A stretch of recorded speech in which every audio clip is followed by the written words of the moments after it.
कलाम खुदा में से इंजीली बयान अकॉर्डिंग टू मरकस रसूल की मार्फत लिखी गई इंजील और उसका 12वां बाब है।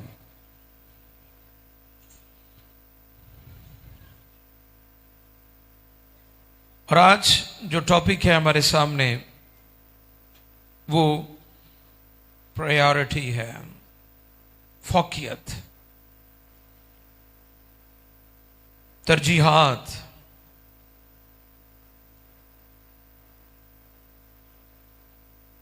कलाम खुदा में से मरकस 12वें बाब की 28वीं आयत से 32वीं आयत मुकद्दसा तक जो है हम तिलावत करेंगे। 28 से 32वीं आयत मुकद्दसा तक। जी, कलाम खुदा में यूं रकम है, और फकीहों में से एक ने उनको बहस करते सुनकर जान लिया कि उसने उनको खूब जवाब दिया है। जी, वो पास आया और उससे पूछा, हाँ जी, कि सब हुक्मों में अव्वल कौन सा है? अव्वल कौन सा किस है? हुक्म को तरजीह दी जाए, ये आज हमारे सामने मौजू है। फिर यीशु ने जवाब दिया, यीशु ने जवाब दिया कि अव्वल ये है, अव्वल ये है, ए इस्राएल सुन, ए इस्राएल सुन, खुदावंद हमारा खुदा, खुदावंद हमारा खुदा एक ही खुदा। हालेलुया।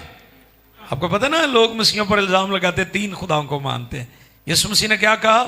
खुदावंद हमारा खुदा, खुदावंद हमारा खुदा एक ही खुदा, एक ही है। मसीही वाहिद खुदा को मानते हैं। आमीन, आमीन।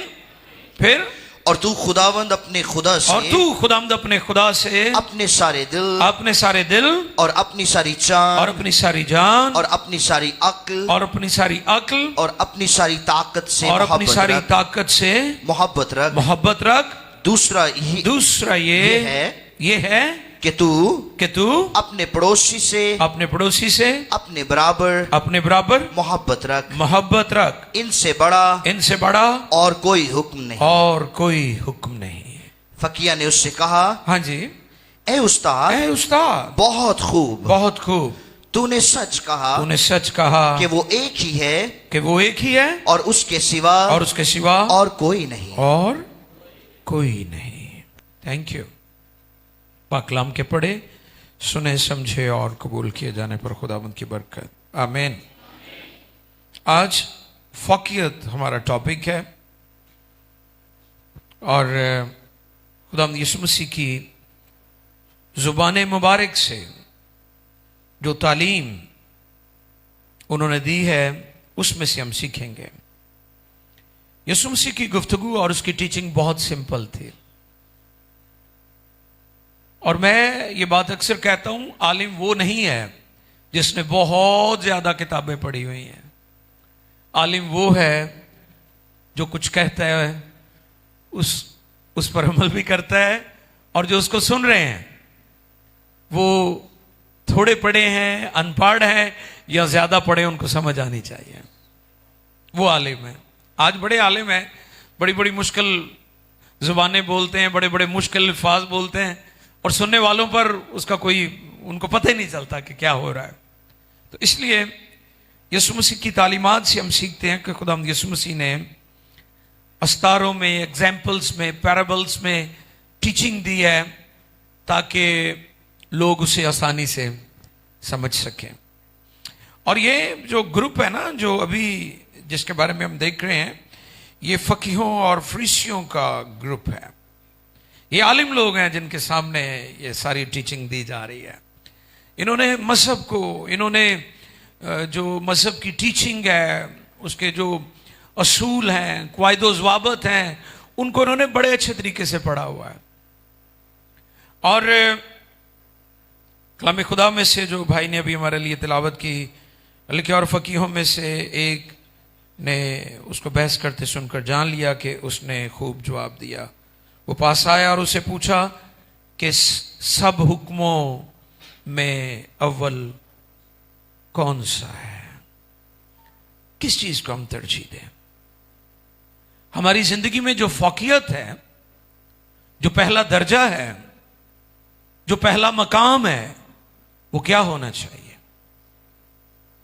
ये आज बहुत जरूरी है, क्योंकि लोग गैर संजीदा हैं, इबादत की बात कर लें तो इबादत उनकी प्राइमरी, उनकी तरजीह नहीं है कि जी पहले इबादत होगी फिर बाद में काम होगा। अक्सर घरों में जाए ना तो वो शुक्रगुजारी की इबादत कहना कि जी पहले रोटी खा लेने बाद दुआ करांगे, तो इबादत शुक्रगुजारी की रखी हुई है ना। ऐसे भी अक्सर हम देखते हैं। प्राइमरी या सेकेंडरी, ये दो चीजें हैं हमारे सामने। और आज के पैगाम में और जिन लोगों से यीशु मसीह मुखातिब थे वो ये मालूम करना चाहते हैं, वो पूछना चाहते हैं पहला हुक्म क्या है, पहली हमारी तरजीह क्या होनी चाहिए। हां जी, उसने उससे पूछा कि सब हुक्मों में अव्वल कौन सा है।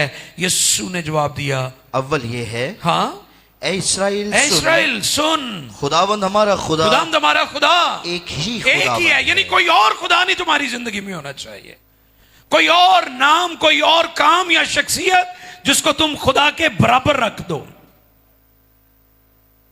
कई दफा दौलत भी तो हमारा खुदा बन जाती है ना। दौलत हमारी अव्वल तरजीह हो जाती है, हम खुदा को पीछे कर देते हैं और दौलत को। और यीशु मसीह ने कहा था कि तुम खुदा और दौलत दोनों की खिदमत नहीं कर सकते, क्योंकि बेशुमार लोगों ने दौलत को और दूसरी चीजों को खुदा का दर्जा दिया हुआ। मसलन कई लोग कहते हैं जी रोटी कमाना भी तो इबादत ही है ना, बच्चों की रोटी कमाना, मेहनत मजदूरी करना में इबादत है। हालांकि कलाम इसकी तस्दीक नहीं करता कि जी रोटी कमाना या मेहनत करना बाइबल में कहीं लिखा है कि जी ये भी एक इबादत है।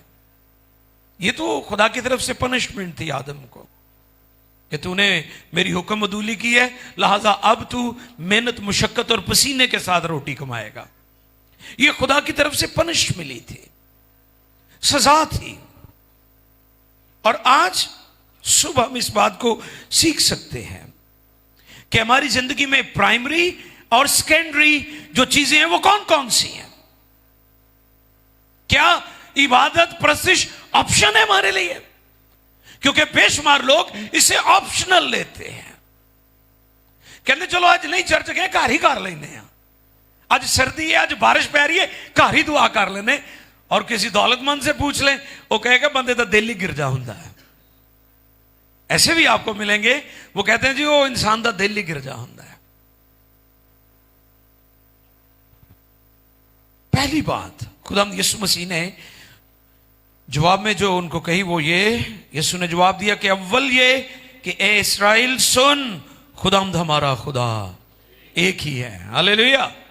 मसीही वाहिद खुदा की प्रस्तिश और इबादत करते हैं, एक खुदा की प्रस्तिश करते हैं, उसकी वाहदनियत पर ईमान रखते हैं कि खुदा एक ही है। और फिर दूसरा हुक्म क्या था? दूसरा ये है, हां, कि तू अपने पड़ोसी से अपने बराबर मोहब्बत रख। इनसे बड़ा और कोई हुक्म नहीं। पहला दर्जा खुदा का, फिर उसके बाद फैमिली, चाचे, बाबे, फुफियां, मासियां, ताइयां, सारे जड़े रोस जाते हैं ताड़े नाल, वो भी हैं, उनको भी तरजीह दिया करें, लेकिन अव्वल दर्जा खुदा का होना चाहिए आपकी जिंदगी में। कई दफा तुसी उन्होंने राजी करते करते रब नूं ही भुल जाते हो, वो फिर उसे रहते हैं। इसलिए इंसानों को खुश करने के चक्करों में ना पड़े रहा करें। आप का अव्वल दर्जा जो आपकी लाइफ में है वो खुदा कादर मुतलक का होना चाहिए। आमीन। और जब हम पहाड़ी वास में देखते हैं, मत्ती रसूल की मार्फत लिखी गई इंजील 6 बाब 19वीं आयत मुकद्दसा, आओ देखें खुदा के कलाम में से 19 से 22 तक पढ़िएगा जी। अपने वास्ते जमीन पर माल जमा ना करो, अपने वास्ते जमीन पर माल जमा ना करो। हाँ जी, आगे लिखे बल्कि, आगे जहां कीड़ा, बल्कि जहां कीड़ा और जंग, हाँ जी, और खराब करता है, और जहाँ चोर नक्ब लगाते, चोर नक्ब लगाते और चुराते हैं, बल्कि ये लफ्ज बड़ा गौर तलब है। पहले उन चीजों का जिक्र किया गया है जो जमीनी है, जो दौलत है, जो खत्म होने वाली है, जिनको कीड़ा लगता है, जो खराब हो जाती है। उसके बाद लफ्ज बल्कि, आगे जी, अपने लिए आसमान पर माल जमा करो, जहां ना कीड़ा खराब करता है, जहां कीड़ा खराब करता है, ना जंग, और ना वहां कोई चोर, नक्ब लगाते और चुराते हैं, क्योंकि जहां तेरा माल है, वहीं तेरा दिल भी लगा रहेगा।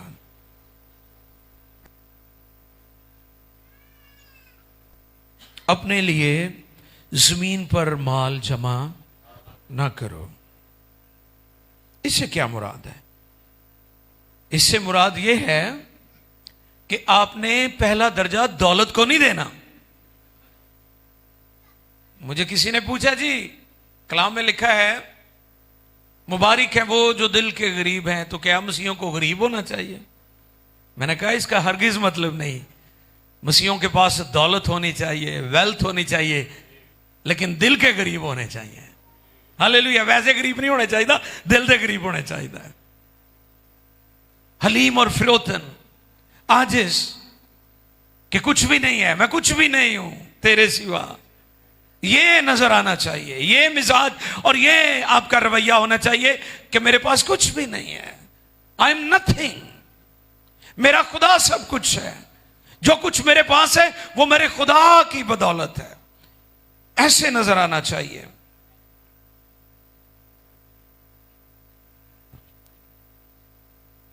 हमारी जिंदगी में फौकियत किसको है? आज सुबह ये चैलेंज है आपके सामने। 25वीं आयत पढ़िएगी इसी चैप्टर के, मत्ती 6 बाब की 25वीं आयत है। ये बड़ी गौर तलब चीज है जो अभी मैं आपके साथ शेयर करने जा रहा हूं। इसलिए मैं तुमसे कहता हूं कि अपनी जान की फिक्र न करना, अपनी जान की फिक्र न करना कि हम क्या खाएंगे या क्या पिएंगे। यहां रुक जाएं जी। क्या खाएंगे, क्या, ये बात मुझे थोड़ी लग रही थी कि इस पर होनी चाहिए बात। क्या खाएंगे, कितना खाएंगे, किस किस का खाएंगे और फिर भूल जाएंगे। ये बात मुझे थोड़ी लग रही थी कि इस पर बात होनी चाहिए। कितना खाएंगे, शादी है, वलीमा है, बर्थडे पार्टी है, कितना खाएंगे, घरों भुख रख के जाएंगे। इस तरह दी गल्लां मेरे सामने आ रही जो आज सुबह मैं करना चाह रहा हूं। क्या खाएंगे? एक दिन हम नवाबा वाले जा रहे तो एस्टर कहते मिठाई ले लो ससुरालियों के लिए।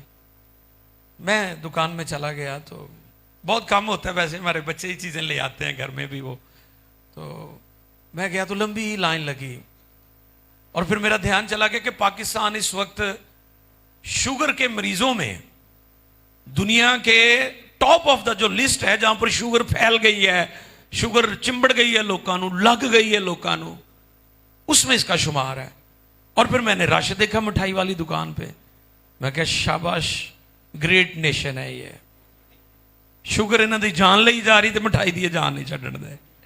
मैं गौर कर रहा था। और चीनी आप देखें, चीनी कैसे बिकती है पाकिस्तान में। सफेद शुगर की मैं बात, मैं वो गुड़ ते शक्कर की गल नहीं कर रहा, वो बेहतर है कुछ, लेकिन उसकी भी मिकदार मुनासिब होनी चाहिए। क्या खाएंगे, ये बात मेरे ज़हन में आज सुबह आ रही थी लोगों की हालत देखकर। अभी रिसेंटली मुझे पाकिस्तान के मुख्तलिफ एरिया से मैं पोस्ट देख रहा था कि बहुत सारे नौजवान खादमों की अमवात हुई हैं। तो मैंने बहुत सारे पासवानों से ये दरख्वास्त की कि आप मुनासिब खुराक खाया करें, मुनासिब सिंपल खाया करें, मीट को कम करें। मैं इसके खिलाफ नहीं हूं, मैं मॉर्मन नहीं कि मैं तुहानू कहवा चाह ना पियो, गोश्त ना खाओ। मैं तो इंजील का खादम हूं, मुझे पता है ये सारी चीजें हमारे लिए, लेकिन हमने इसको मुनासिब मिकदार में खाना है। क्या खाएंगे?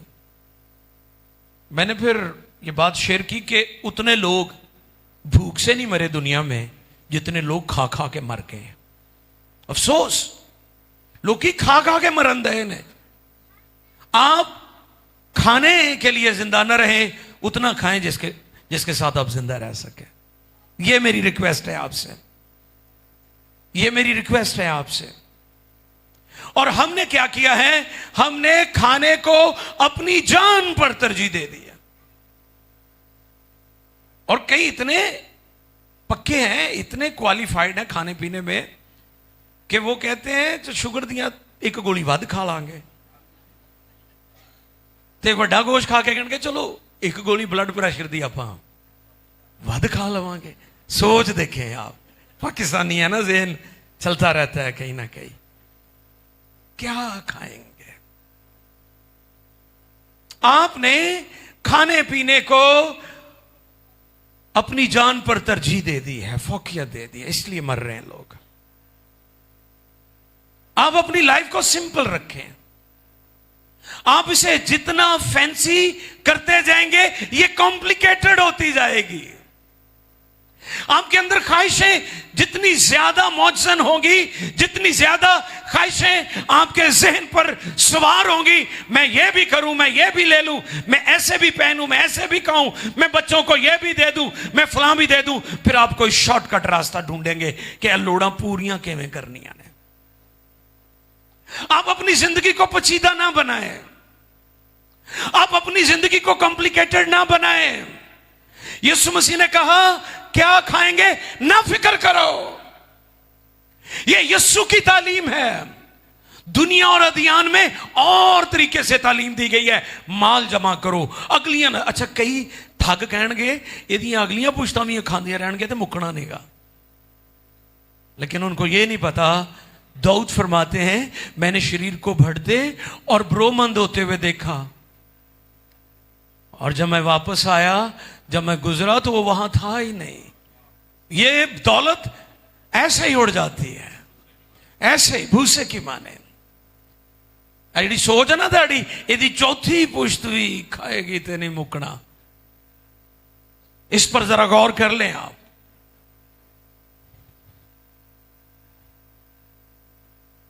और फिर आगे पढ़े जी जरा।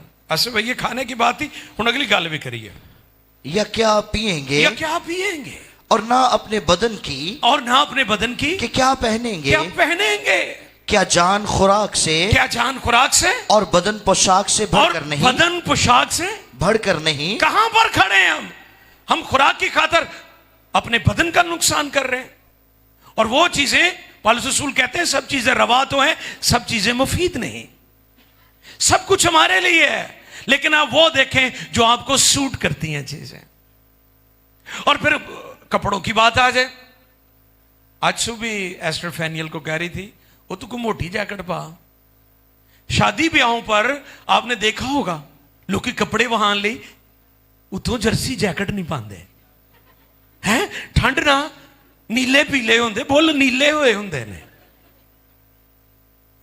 नीले हुए होंगे ने। मैं ये नहीं कहना हमारी बहनें ही ऐसे करती, मुंडे भी आजकल साडे इवें करते हैं, नीले हुए होंगे ने, लेकिन चज दी को जर्सी को जैकेट को कोट छोड़ नहीं पाया होंगे, सिर्फ इसलिए कि नुमाइश होए कि कपड़े मैं चमकीले पाए हुए ने। सोने का हार गल कान सोने दियो वालियां ने दे विच लोगों को नजर आए, झुमके पहने हुए हैं, मैंने गोल्ड का सेट पहना हुआ है, और बाद च नमूनियां करा के अस्पताल पहुंच जाता है, मुड़ के पैसे लवाते रहते हैं मां प्यो दे। ये सर्दी है ना, ये नेचर है, ये इसका तो मुकाबला नहीं ना आप कर सकते। मोटियां मोटियां जैकटा ने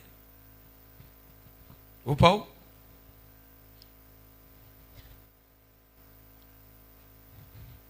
हमारी जिंदगी में खुदा का मुकाम फर्स्ट होना चाहिए, पहला। आमीन, मुत्तफिक है इस बात से।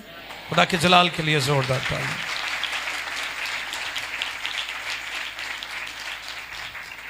देखिए मेरे साथ सलादीन की पहली किताब 17 बाब 8वीं आयत मुकद्दसा, सिर्फ 8वीं आयत मुकद्दसा हम पढ़ेंगे। हाँ जी, 8वीं से देखते हैं कहां तक पढ़ना है जी। चले मैं भी आपके साथ निकाल लेता हूं। हाँ जी चले पढ़ते जाएं। 8वीं से ऑनवर्ड हम आगे देखते हैं कहां तक चलेंगे। तब खुदावंद का ये कलाम उस पर नाजिल हुआ। किस पर नाजिल हुआ? एलिया पर कलाम नाजिल हुआ है। यानी एलिया अपनी मर्जी से सारपत में नहीं गया, बल्कि खुदा की मर्जी से वहां पर गया जी। के उठ और सैदा के सारपत को जा और वहीं रह। देख मैंने एक बेवा को हुक्म दिया है कि तेरी परवरिश करे। नबी की परवरिश के लिए बेवा, एक गरीब खानदान का खुदा ने इंतखाब किया है। कई दफा पादरी साहबान मोटियां मोटियां फैमिलियां को जाते हैं ना विजिट करन, है ना, उनके लिए है कि बेवा को खुदा ने यहां पर इस खिदमत के लिए चुना कि नबी की परवरिश करे। आगे जी।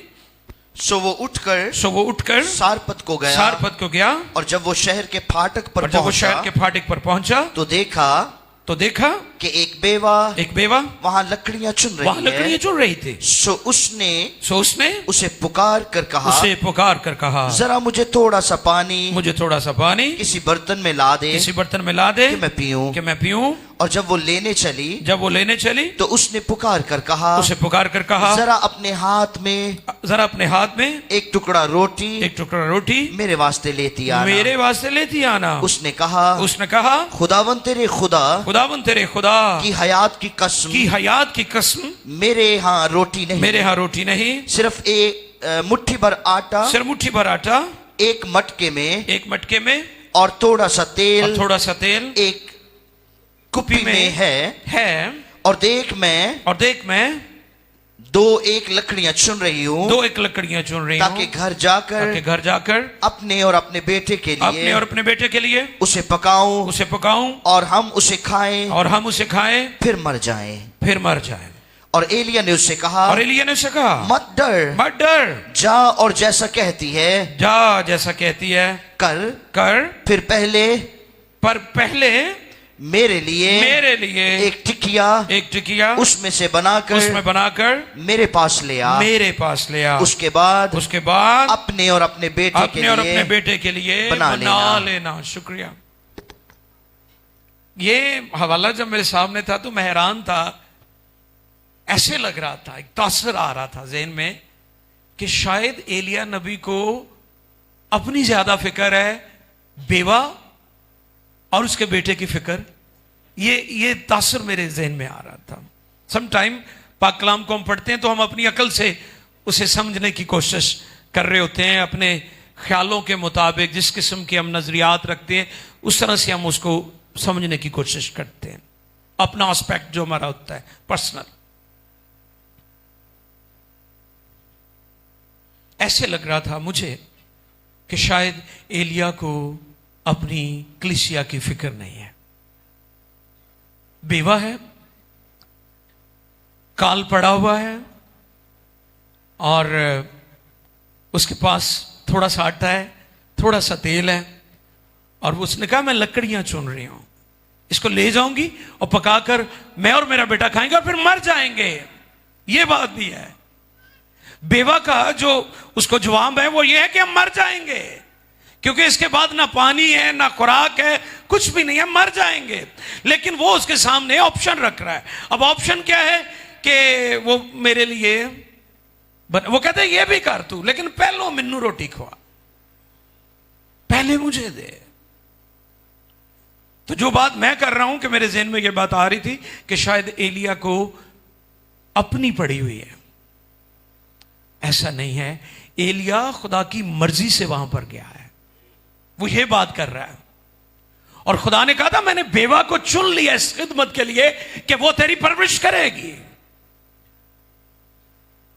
जैसा कि हमने 8वीं आयत में पढ़ा, तब खुदाम का यह कलाम उस पर नाजिल हुआ कि उठ और सैदा किए सारपत को जा और वहीं रह। देख मैंने एक बेवा को वहां हुक्म दिया है कि तेरी परवरिश करे। किसके हुक्म से गया था एलिया? यह बात है। किसका हुक्म था? यह खुदा का हुक्म था। अब बेवा के लिए चुनाव है कि वो किस बात को तरजीह दे, कौन प्रायोरिटी पर है उसकी लाइफ में, एलिया, खुदा का कलाम या अपनी फैमिली। यह गौरतलब बात है। ये चैलेंज भी था उसके लिए। हमारी जिंदगी में बहुत दफा ऐसे बड़े बड़े चैलेंज आते हैं, हमें फैसला करना होता है हम किसको तरजीह दें। आपको पता है इंसान हमेशा अपने लिए जो है वो निकम्मा सोचता है, बुरा सोचता है, पस्ती का चुनाव करता है। यीशु मसीह और बराबा, उस वक्त के बादशाह ने, हाकिम ने कहा तुम किसे चाहते हो कि तुम्हारे लिए? उन्होंने कहा बराबा को छोड़ दो, यीशु को। इंसानों ने हमेशा तारीकी का और पस्ती का चुनाव किया है, इसलिए हम नुकसान उठाते हैं। अब बेवा के लिए एक बड़ा चैलेंज था कि वो उस कलाम को जो खुदा ने नबी की मार्फत किया है कि बेवा तेरी परवरिश करेगी, तू उस जगह पर जा। अब वो नबी की कलाम की बात माने या फिर अपने बेटे को देखे, अपनी फैमिली को देखे। खुदा तो मौजज़ा करने वाला था, लेकिन बेवा को फैसला करना था। और मैं अक्सर कहता हूं मौजज़ा खुदा ही करता है, मौजज़ा खुदा ही करता है, लेकिन मौजज़ा हासिल करने के लिए हमें भी कुछ करना पड़ता है। जैसे वो लड़का जो 5 रोटियां और 2 मछलियां लेकर आया था, ये चैलेंज था उसके लिए।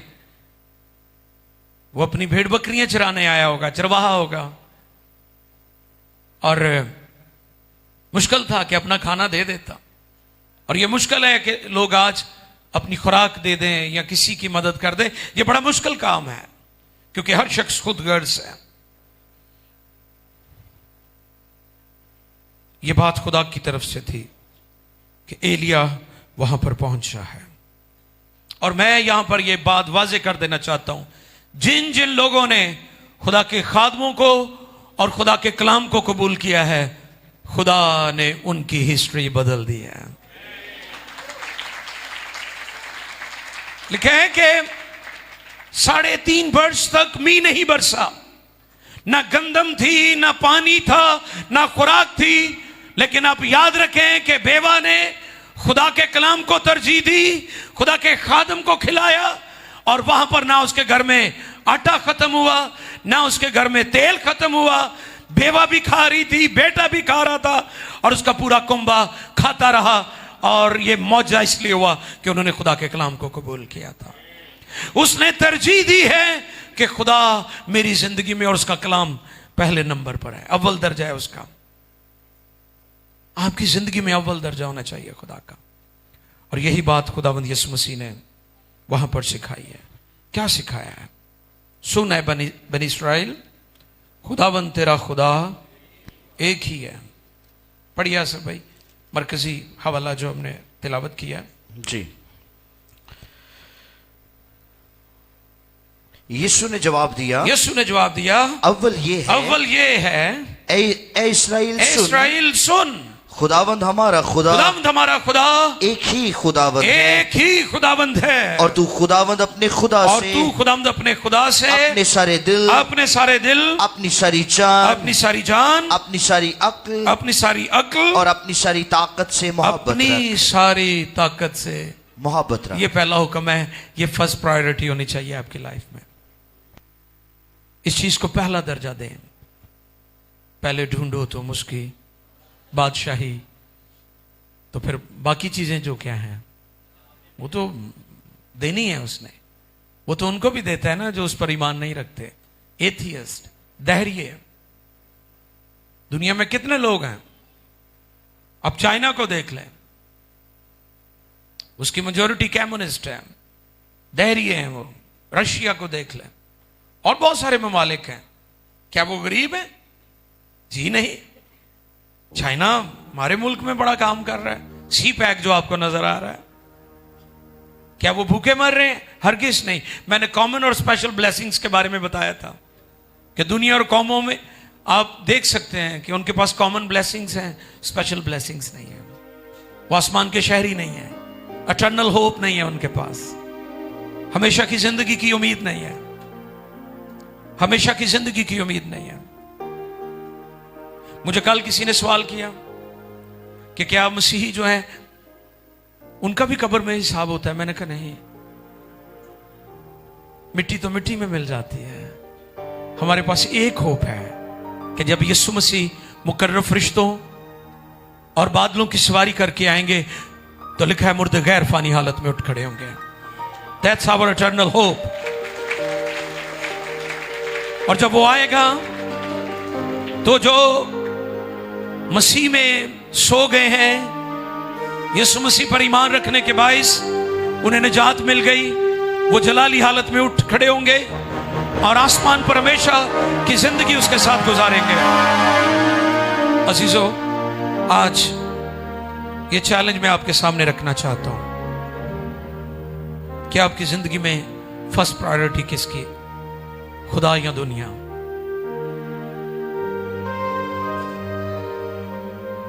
आज बहुत सारे चैलेंज हैं, मैं जानता हूं, मुझे अंदाजा है। मैं इसी मुल्क से हूं, मैंने खिदमत बहुत छोटे पैमाने से शुरू की, मुझे बुनियादी प्रॉब्लम्स का भी पता है, छोटे छोटे मसाइल, लेकिन सारे हालात में हमने खुदा पर भरोसा करना है। कई दफा हम मांगते इंसानों से हैं और शिकवा खुदा से करते हैं। आओ झुके, वो सब कुछ देने की कुदरत रखता है। वो कहता है फिक्र ना करो। पहाड़ी वास में से हमने सीखा, अपने लिए जमीन पर माल जमा ना करो बल्कि आसमान पर। यह फैसला आपका है, यह आपने डिसाइड करना है, यह आपने डिसीजन लेना है। आपकी जिंदगी में पहला दर्जा किसका है? मैंने कहा कि दूसरा दर्जा, दूसरे नंबर पर कि तू अपने पड़ोसी से अपनी माने मोहब्बत रख। पड़ोसी से मुराद आपके रिश्तेदार भी हैं, आपके बहन भाई भी हैं, आपकी बीवी बच्चे भी हैं, आपके चाचे मामे, आपकी खाला, आपकी फूफी, आपके रिश्तेदार, आपके कजन्स भी हैं। क्या आप अपने कजन्स की वजह से तो खुदा से दूर नहीं चले गए, या इबादत छोड़ दी, या खिदमत छोड़ दी अपने अजीजों की वजह से कि जी मेरे बहन भाई रिश्तेदार आए हुए हैं, आज मैं चर्च नहीं जाऊंगा, आज मैं इबादत नहीं करूंगा, आज मैं खिदमत नहीं करूंगा। आओ इस पर गौर करें, आपने किसको तरजीह दी है? कौन प्रायोरिटी रखते हैं आपकी जिंदगी में? आओ अपनी तरजीहात को तब्दील करें, आओ अपनी तरजीहात पर गौर करें, गौर करें कि हम उसके बगैर कुछ भी नहीं है। बेवा को फैसला करना था, उसने नबी की बात मानी, खुदा के कलाम की बात सुनी और उस पर अमल किया। उसकी हिस्ट्री, उसके खानदान में एक रिवाइवल आई, तब्दीली आई। बादशाह भूखा होगा, सारपत के हुक्मरान भूखे होंगे, लेकिन बेवा के घर में खुराक की कमी नहीं थी, क्योंकि उसने खुदा को तरजीह दी, उसके कलाम को तरजीह दी। ये चैलेंज है आपके सामने, आप किसको तरजीह देते हैं? आपकी तरजीहात क्या है? आपकी फाकियत क्या है? आपकी जिंदगी में क्या प्रायोरिटीज हैं? आप किन चीजों को अहम दर्जा देते हैं? उसने जब ऐसा किया, उसकी तरकारियां बदल गई। और आज भी जिन जिन लोगों ने कलाम को, खुदा के खादमों को कबूल किया है, खुदा ने उनके हालात को बदल दिया है। उनके बच्चे तालीम याफ्ता हो गए, उनके बिजनेस, उनकी जॉब्स, उनकी सेहत, उनके हालात, उनका माहौल बदल गया। ये सब कुछ खुदा को तरजीह देने से है। आओ उसके हुजूर अपने दिलों को उंडे लें, और ये चैलेंज आज सुबह मैं आपके सामने रखता हूं।